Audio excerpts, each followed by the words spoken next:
Olá pessoal, bem-vindos a Trecheira Violenta. Eu sou Osvaldo e o filme da vez é Nightmare Cinema, de 2018. Nightmare Cinema é uma antologia, é aquele tipo de filme que na verdade é um compilado de curtas, são várias histórias diferentes, e esse tipo de filme é bem famoso no gênero do terror. E na real é até um pouco surpreendente que essa é a primeira antologia que a gente fala aqui no canal, mas é isso daí. E para falar de Nightmare Cinema, o formato do vídeo vai ter que ser um pouco diferente. O filme são 5 curtas e uma história de armação, e eu vou falar desses 6 separadamente, até porque a maior parte deles são de diretores diferentes. E olha, em questão de direção, tem uma galera boa nesse filme. O projeto todo foi idealizado pelo Mick Garris, que é o diretor de várias das adaptações para TV do Stephen King. Também tem o Joe Dante, do Gremlins, o Alejandro Brugués, do Juan de los Muertos, o Ryuhei Kitamura, do Downrange, e o David Slade, de 30 Dias de Noite. E por causa desse pessoal todo que estava envolvido, esse acabou sendo um dos filmes que eu estava mais esperando para assistir esse ano. A ideia do Mick Garris com esse filme era juntar várias mentes criadoras do terror no mesmo filme. Foi mais ou menos uma continuação do que ele fez nos anos 2000. Ele reuniu vários diretores fodas do terror para fazer uma série de TV antológica que era chamada Mestres do Terror, um nome muito justo. Cada episódio era uma história diferente, que era dirigida por um veterano do gênero. Então foi John Carpenter, Tobe Hooper, John Landis, teve episódio do Dario Argento, teve episódio do Takashi Miike. E desde que essa série acabou, o Mick Garris estava querendo repetir essa experiência focando num terror mais global, com diretores internacionais. E o que surgiu dessa ideia foi o Nightmare Cinema, que tem 2 americanos, um britânico, um japonês e um cubano dirigindo filmes, então acho que deu mais ou menos certo. Mas antes de eu falar do filme, eu já vou pedir pra vocês se inscreverem no canal se vocês não forem inscritos. Comentem aí embaixo se vocês assistiram Nightmare Cinema, se vocês gostaram desse filme e quais outros filmes vocês querem ver aqui no canal. Deixe uma curtida no vídeo e também acompanhe a gente nas redes sociais, os links estão todos aí embaixo na descrição do vídeo. E também já vou liberar spoiler nesse vídeo, porque como eu vou falar de cada curta separado, acho que pra comentar a história deles direito, tem que falar o que acontece no curta, né? Então é isso aí, aviso de spoiler, se você não quiser saber o que acontece, vai lá assistir o filme e depois vem ver o vídeo. E é o que eu disse, não tem como falar da trama desse filme como um todo, porque são 5 curtas separados e uma história de armação que junta mais ou menos as outras. Então eu vou falar agora de cada um desses curtas, vou deixar a armação por último, e no final eu coloco o filme todo como uma única categoria. O primeiro desses curtas é The Thing in the Woods, dirigido pelo Alejandro Brugués. O curta é uma paródia de filmes slashers e ele começa bem simples, na verdade. Ele pega um filme slasher pelo final, já começa com todo o elenco de apoio morto, é só uma mulher cheia de sangue e um cara tentando escapar de um assassino bolado conhecido como O Soldador. Só que claro, nem tudo é o que parece nessa história e tem uma reviravolta que eu já vou mencionar. O que chama a atenção desse curta é a brincadeira com os estilos mesmo. Ele começa como um filme slasher meio besta dos anos 80, só que um pouco exagerado e autoconsciente. Os personagens são caricatos, as mortes são muito mais longas do que elas deviam ser. Tem algumas cenas que são um gore exagerado para efeito cômico, tipo no começo, quando a protagonista fica escorregando em cima de um cadáver, repetidas vezes, bem mais do que devia acontecer de verdade. Acho que o Brugués, no geral, tem esse estilo meio cômico, meio cínico. E o visual é muito bom também. É aquele slasher de verão, meio Sexta-feira 13, se passa numa cabana da floresta, tudo é bem claro. E o assassino tem um visual que é bem simples, mas que é instantaneamente reconhecível. Ele tem uma presença marcante, ele carrega umas armas bem características também. Lembra bastante aqueles slashers menos famosos, tipo o Dia dos Namorados Macabro, que o vilão é o mineiro com a picareta, esse tipo de coisa. A grande sacada desse curta é a virada de gênero que ele dá na história. Porque, aviso de spoiler de novo, a gente descobre que o assassino slasher, na verdade, é o herói. Ele é o amigo nerd que tá matando todos os amigos dele que foram possuídos por alienígenas. É uma reviravolta meio sem sentido, mas eu acho que funciona. Você começa vendo um filme slasher, mas no final é revelado que você estava assistindo algo mais próximo de seres rastejantes. E também não deixa de ser uma mistura de gêneros. É o slasher junto com aqueles filmes de invasão alienígena, que cai um meteorito e sai uma criatura e começa a atacar as pessoas que vão verificar o que aconteceu ali. Os efeitos do curta são bons, na maior parte são efeitos práticos para cenas de morte, e tem algumas cenas de efeito digital, principalmente para fazer o fogo ou as criaturas alienígenas. E eu gosto que eles reduziram também bastante o uso de CG, porque muitas das cenas que essas aranhas alienígenas aparecem, eles gravam no ponto de vista das aranhas. E junto com os movimentos de câmera que eles fazem, eles também colocam umas perninhas balançando na frente da câmera, que dá um efeito meio tosco, mas que funciona. O segundo curta se chama Mirari e ele é dirigido pelo veterano Joe Dante. A história de Mirari é sobre uma moça que tem uma cicatriz no rosto e o noivo rico dela leva ela para uma uma clínica para fazer uma cirurgia plástica para remover essa cicatriz. Mas como esse é um filme de terror, é claro que não é só isso que vai acontecer, porque essa clínica obviamente está escondendo alguma coisa. O segundo curta não é tão exagerado quanto o primeiro, ele é mais uma construção de tensão para uma revelação final, um slow burn, podemos dizer. E eu gostei bem mais da segunda vez que eu assisti, porque a revelação que acontece no final não é nada tão mirabolante assim, é exatamente o que você acha que vai acontecer. O que realmente chama atenção nele é o ambiente, essa atmosfera de terror que é real até. Ele pega essa cultura da cirurgia estética e transforma num show de horrores. Eu acho que chega até a ser um pouco crítica social, que a moça chega lá para remover a cicatriz, mas aí o médico fica empurrando um monte de outras cirurgias estéticas nela, e o noivo manda uma lista de modificações que ele quer que seja feita também. E a protagonista não pode fazer nada quanto a isso, porque ela já tá lá, tipo, presa no hospital. E tem atuações muito boas aqui também. A protagonista tá muito bem, e o Richard Chamberlain, que faz o médico, tá ótimo. Ele faz aquele cara que ele é amigável, mas você consegue sentir alguma coisa estranha com ele logo no começo. Você não confia nesse cara. E eu também gosto da direção do Joe Dante. Ele consegue passar essa impressão de que tem alguma coisa errada acontecendo ali o tempo todo. E tem umas cenas com visuais muito bons, tem um sonho do casamento que acaba virando um pesadelo com um cirurgião, que é bem legal. Tem a cena clássica da protagonista perdida nos corredores da clínica, filmada toda em plano holandês. Eu, na real, só achei estranho não ter tanto humor assim no roteiro dele, porque o Joe Dante é um cara que é mais conhecido por fazer terror comédia.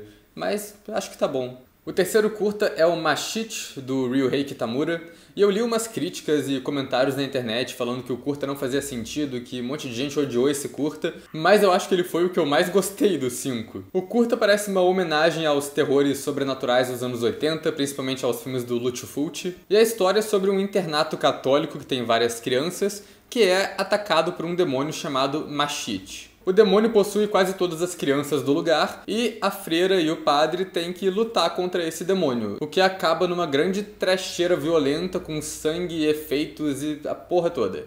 No vídeo do Downrange eu já falei como Kitamura é um diretor bem técnico e eu vou reiterar isso aqui. Esse não é o curta que eu mais gostei do filme por causa da história, eu gostei muito dele por causa da direção e da fotografia. O visual dele é ótimo, ele pega bem essa aura sobrenatural e meio parecido com Demons que eu falei recentemente no canal também, que usa muita luz azul e vermelha. E ele constrói imagens bem macabras também. As estátuas da igreja todas sujas de sangue. Eu achei bem foda, porque geralmente essas estátuas de igreja são umas coisas macabras representadas, mas que a gente naturaliza. Então eu gosto desse destaque que ele dá pra isso. E tem outra cena também que as velas vermelhas derretem e formam um rastro no chão, na escadaria do altar, que é outro visual muito bom que ele constrói ali. E tem uma cena que mostra todas as meninas sangrando pelo olho, que eu acho que é uma referência bem direta ao Pavor na Cidade dos Zumbis, do Lucio Fulci. Esse curta tem um pouco de sangue digital, mas na maior parte os efeitos são práticos mesmo. Variam de efeitos práticos maneiros e críveis a tosqueira. No final eles jogando jatos de sangue e membros decepados falsos na frente da câmera, esse tipo de coisa. E eu gosto também do visual do Mashit, que eles fizeram um demonião clássico pegando fogo.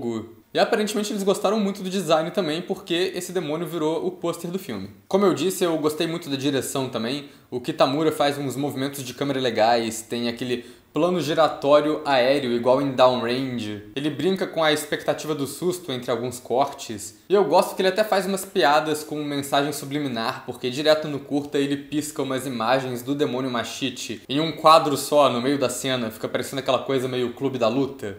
E também tem a trilha sonora desse curta, que é um show à parte, literalmente. Eu vi numa entrevista que o diretor quis fazer essa trilha inspirada nas trilhas do Goblin do cinema italiano, então ele pegou uma banda de rock progressivo menor, assim, desconhecida, e falou para eles improvisarem uma música enquanto eles assistiam o curta. E aí ele gravou o resultado, deixou no curta do jeito que tava, e eu acho que ficou sensacional. E esse curta também tem uma temática pesada, que não é tão elaborada assim, mas fica implícito, que é o abuso sexual que estava rolando ali, que o padre e a freira estavam fazendo alguma coisa com essas crianças. Eles falam que o demônio Mashit aparece em ambientes de luxúria, e alguns espíritos têm uns diálogos meio sugestivos com o padre, e até o fato da menina que não é possuída no final tá com a boca costurada, ela não pode contar pra ninguém o que aconteceu ali. Eu acho que tudo indica um pouco essa temática de abuso. O quarto curta se chama This Way to Egress e ele é dirigido pelo David Slade. O curta dele é aquele tipo de curta que pode ser ou o pior ou o melhor do filme, depende um pouco do seu estado de espírito. É um curta conceitão, preto e branco, atmosférico e um pouco parado também,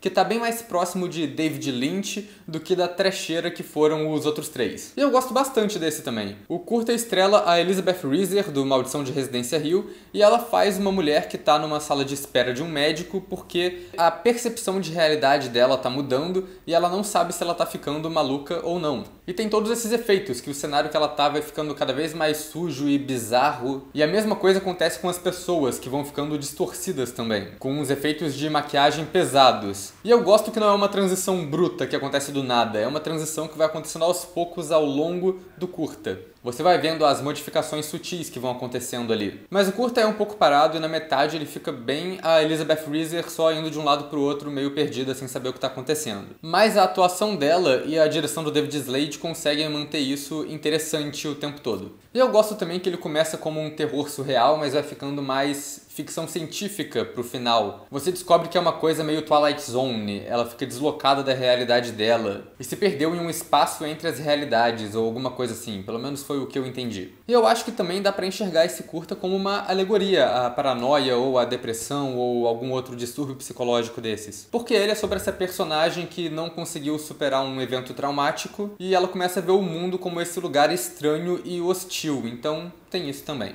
O último curta tem o simples nome de Dead e é o curta do Mick Garris, que idealizou essa porra toda. E assim, eu gosto do Mick Garris, eu acho que ele deve ser uma pessoa muito legal e ele tem um dos melhores podcasts de terror que eu já escutei na internet. Mas infelizmente o curta dele é de longe o pior do filme. A trama na real até que é legal. É uma família que é assassinada por um ladrão de carros, só que o menino consegue ser revivido em uma cirurgia. E por causa disso ele tem uma ligação com o mundo espiritual e consegue ver gente morta. Só que nisso aparece o espírito da mãe dele, que tenta convencer ele a se matar pra ficar junto com ela no além. Falando desse jeito até parece que é uma história foda e a ideia realmente é muito boa. O problema é que o roteiro não é tão bem desenvolvido assim pra essa história funcionar e acontecem algumas coisas bem aleatórias, principalmente por causa dos personagens. Eu gosto da parte do terror real de hospital que eles fazem. O menino acorda sem saber se o pai ou a mãe dele estão vivos e ninguém quer falar pra ele o que aconteceu, deixam ele viajando preocupado mesmo. Essa falta de informação acho que é uma fonte de tensão e de terror que é bem maneira.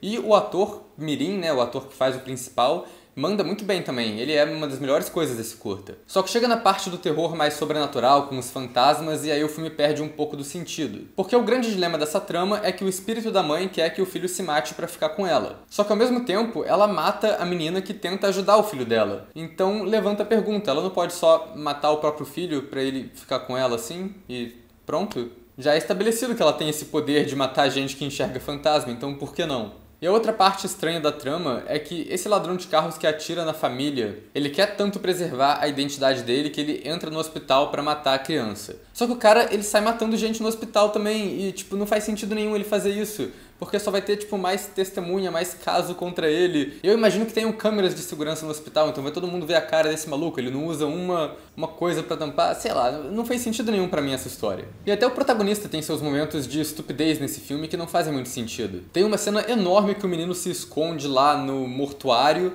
e o cara começa a procurar ele. Só que o cara desiste porque ele fica meio assustado com as pessoas mortas e vai embora. E aí o menino tá nessa sala, o cara desistiu de procurar ele lá e deu a entender que ele não vai voltar mais porque ele achou muito estranho aquilo ali.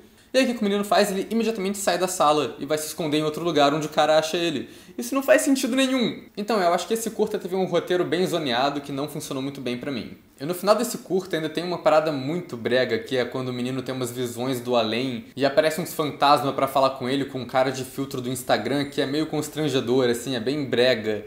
Só que o filme tem algumas partes que são meio bregas, mas é brega de propósito. Nessa parte eu tenho minhas dúvidas. E a última história que tem é a armação, que é a história que vai acontecendo ao longo do filme e que conecta todas as outras, que é bem comum nos filmes de antologia. Ela também foi dirigida pelo Mick Garris e ela é sobre esse cinema chamado Rialto. O protagonista de cada um dos curtas passa pela frente desse cinema e vê o nome dele nos letreiros, como se fosse a pessoa que está estrelando no filme. Então eles entram lá para ver o que está acontecendo e eles acabam assistindo omitindo os próprios curtas, que seriam tipo ou de presságio de morte, ou uma coisa que é feita dos pesadelos e dos piores medos de cada um deles. E no meio disso tem essa figura mística do projecionista, que é interpretado pelo Mickey Rourke, que tem uma meia dúzia de fala que mais ou menos tenta explicar o que está acontecendo ali. Ele fala essa questão de que está todo mundo morto, de que não pode fugir da morte, mas no geral ele tá lá só pra ter o Mickey Rourke no filme mesmo. Eu gostei dessas cenas de armação no geral porque elas são muito bem filmadas e porque elas combinam com a temática no filme no geral de fazer essa experiência cinematográfica com vários diretores diferentes. E tem uma atmosfera legal também. Então assim, pra uma armação que só tá lá pra juntar os outros curtas em uma coisa mais ou menos coerente, tá muito legal. E assim, eu acho que é isso que dá pra falar de Nightmare Cinema. É uma antologia que não é tão mirabolante assim, mas é uma ideia muito legal. Ela dá essa continuidade, é quase como um sucessor espiritual da série do Mestres do Terror, que era uma série bem divertida também. E eu torço pra que aconteçam mais Nightmare Cinemas no futuro também. Eu acho que tem alguns curtas mais interessantes, outros menos, mas isso sempre acontece com antologias de terror, só que, no geral, eu achei esse filme bem consistente. Os curtas não têm uma qualidade tão diferente um do outro, como geralmente acontece nessas antologias. E no final eu coloco Nightmare Cinema na categoria notável.